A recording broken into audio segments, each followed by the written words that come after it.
The first educational platform. Listening practice. Listen the following and answer the questions. Speaker 1. I think that even up until just a few years ago, we could never have imagined how our behaviour would change with regards to using mobiles and tablets. I know that I would find it incredibly difficult to live without my mobile. I'm constantly looking at my phone to see if I've got any new messages or updates, and checking my apps to see what's new.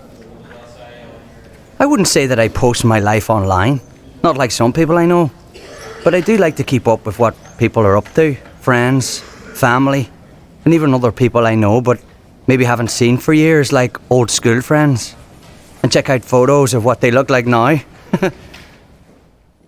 Speaker 2.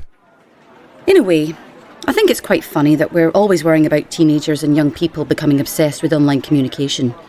But if you ask me, we need to worry just as much about adults.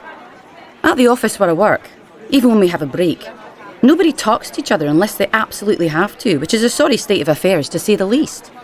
Everyone's too busy checking their social networks and sending messages to have time to communicate face to face. People spend their lunchtime glued to their screens or barely glance up from their phones. Even during meetings, people can't resist subtly checking their phone. And what really irritates me is when you're trying to talk to someone and they're more interested in looking at their phone than paying attention to what you're saying, even though you're right in front of them. Phubbing, I think it's called.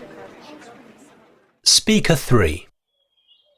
I was listening to this discussion on the radio the other day, talking about online communication, and they were talking about FOMO, or what was it? Fear of missing out, which apparently is a kind of modern-day psychological syndrome which we're affected by because of our obsession with online communication. Basically, they were saying that the reason why people feel that they have to be connected 24/7 and communicate everything they're doing and keep up with everything that other people we know are doing is down to this fear of missing out. We're worried that everyone is having more fun than us or doing something more exciting than us. They also said that because we're spending more time communicating in the online world, we're losing the ability to enjoy the present. Speaker 4. My generation is so different to my parents. I mean, they're always telling me that they grew up in a world without mobiles and social networking and they managed fine. Hard to imagine how they arranged to meet their friends without a phone, but they say they did. Ugh, I had so many arguments with them while I was growing up, until they let me have my first smartphone. But they didn't let me have Snapchat or Instagram or anything like that. It's not the end of the world, they'd say. They just didn't understand that that's the way people my age communicate with each other. Nobody actually talks on the phone anymore. They have no idea how much I missed out on at school being the only one who didn't have Snapchat. Also, at school, we had loads of talks and stuff on how to stay safe online, and most of us knew that anything you post online was going to be there forever. Speaker 5.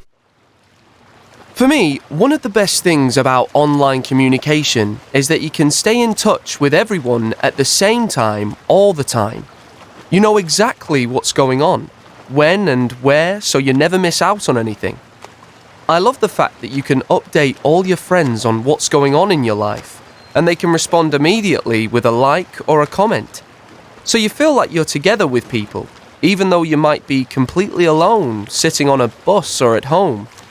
I share loads of photos, but I only post up my best edited shots.